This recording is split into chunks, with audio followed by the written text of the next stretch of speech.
Magandang tanghali. Nagluluto po ang aking asawa ng dinuguan na may gata, lutong Bicol po. Yan po ang aming ulam pananghalian, dinuguan na may gata.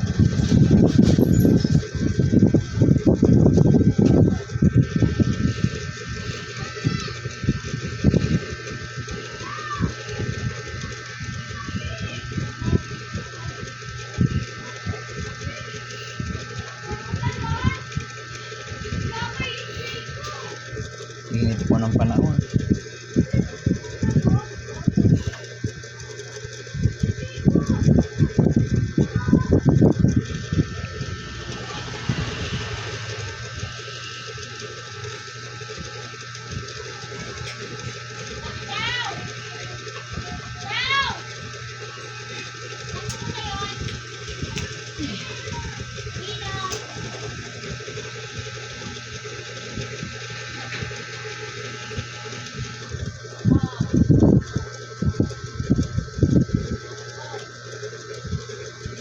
Bango ng amoy. Ay! Amoy na. Bawal may tugtog. Bawal may tugtog. Kaway-kaway ka man yan, ma. Kaway-kaway ka naman.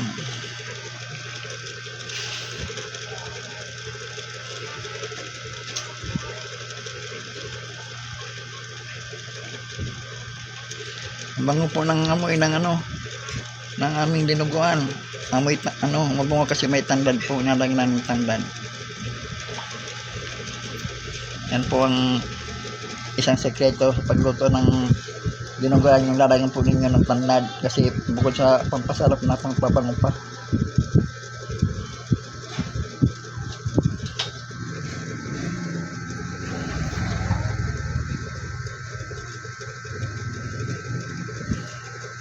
Sa Bicol po kasi pag nagluluto kami doon, talagang yung nalalagyan ng gata.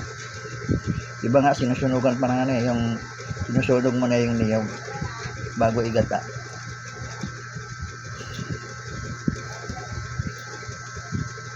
Tawagin nila tinutungan ay dinuguan. Ngayon sa Maynila, biro na gawin yung gano'n, yung tinutungan mo na yung gata. Parang sinusunog mo na sa sa baga ng uling bago igagata yung niyog. Masarap din po yun kasi malasa din po yun, yung tinutungan na niyog. Mabango din.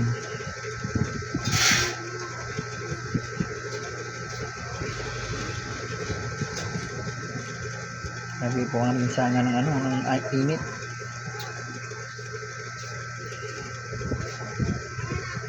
Yung aircon na po yan, binubuksan lang po namin pag hindi talaga kayang init kasi hindi naman pwede i-maintain yung pagbukas kasi naka-submeter lang po kami. Oo nga po. Malaki-laki yung babayaran, hindi kaya.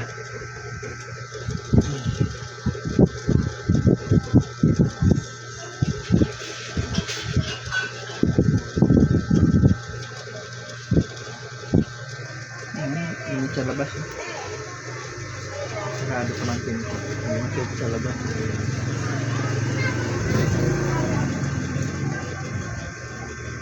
Dito lang po ako nakaiga sa pwesto ko. Lagi nakadapa, lagi nasa gera. Meron po ang spinal cord, PWD. Hindi ka masyadong kakilos, lalo na kung may bedsore. Hirap ng sitwasyon.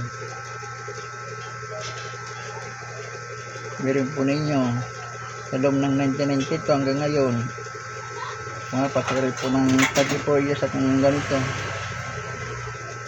Sa awa ng Panginoon, nagiging pa rin ako, matatag. Kasi po nandiyan yung pamilya ko, nandiyan yung mga ko, anak namin, mga po namin. Yun na po ang nagpapalakas ng loob ko. Makita ko po sila. Yan po yung asawa ko.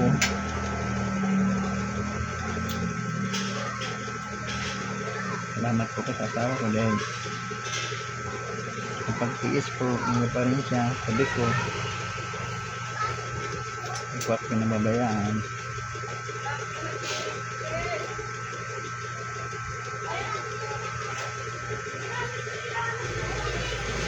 Yan po ang aming munting lutuan.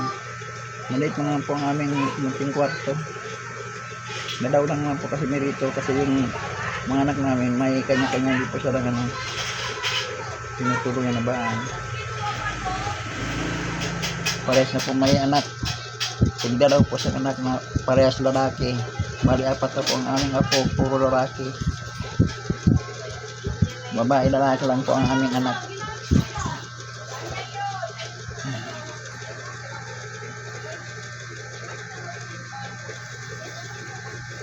Ano yung panganay po namin. Itong magti-30, rin po, magti-35 na yung panganay namin. Yung pangalawa naman,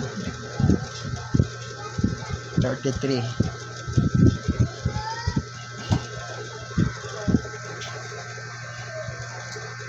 Papasalamat po kami. Dahil nandiyan pa rin yung anak namin. Hindi din naman po kami pinababayaan.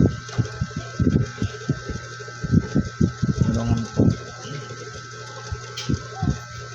Kung sino po mayroong luto, bigayan. Pag wala kaming ulam, mayroon sila, bibigyan din po nila kami kapag may nagluluto po sila.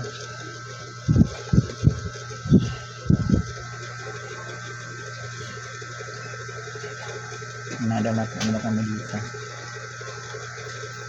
Namaya, dito po yung apo ko, saka yung manugang namin. Pagluto na, may-message namin para mabigyan din namin sila na dinuguan. Yung nakaraan naman yung anak namin nandun sa anak namin na babae, nakita na nagluto kami ng kinunod, yung pagi. Paborito rin po niya yun. Pinasundo po rito sa ipanagrab na lang niya, lang po niya, lalamog. Gusto po kasi may ulam na yung kinunod na pagi. Ginataan. Pati yung mga po namin, may rin po kumain ng ganun mga pagkain, ulam. Masarap po kasi magluto. Mama nila.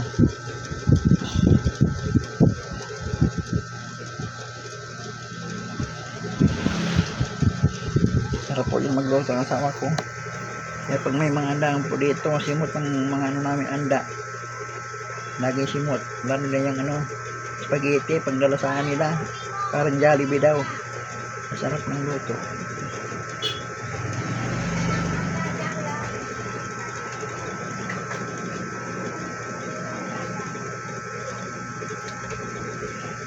Minsan na po kayo kasi wala na pong edit ito. Hindi pa ako marunong mag-edit. Kaya tuloy-tuloy lang po yung video.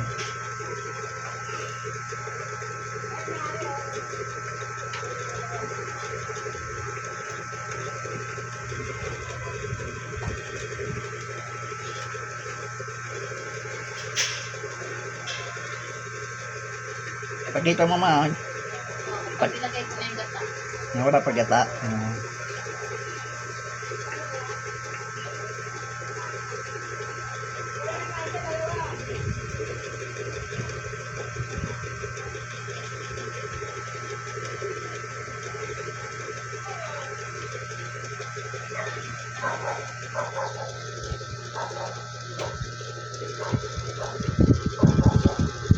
Pa pa rin nalalagay yung gata.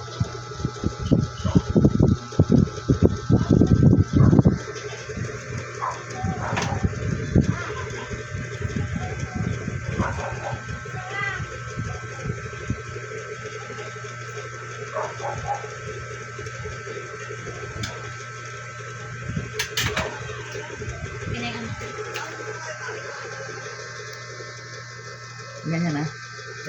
Paiga. Ayan na po.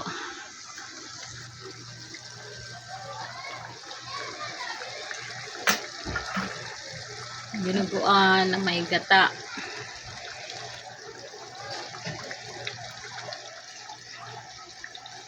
Hanggang 14 minutes lang nga baka sumobra. Kung yung minutes. Ilagay ko na po yung gata.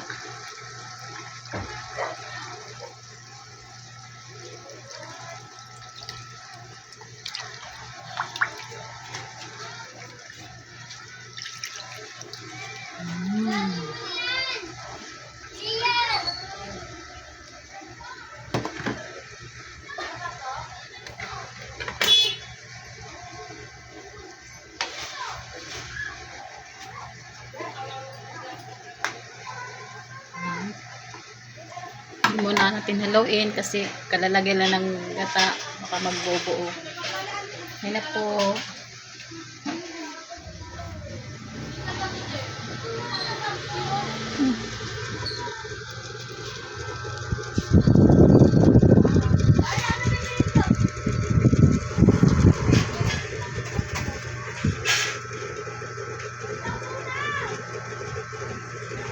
Ayan, maganda na lang po ng konting minuto. Bitog na rin po yan. Abutan din po namin ang nanay ko para makatikim din. Saka yung kapatid ko. Yung marami-rami, binibigyan po namin sila. Pag meron lang po pagluto, pag wala, pasensya. Pag wala, tipid-tipid. Minsan may mga blessing na natatanggap. Ayan, nakapagluto-luto po kami.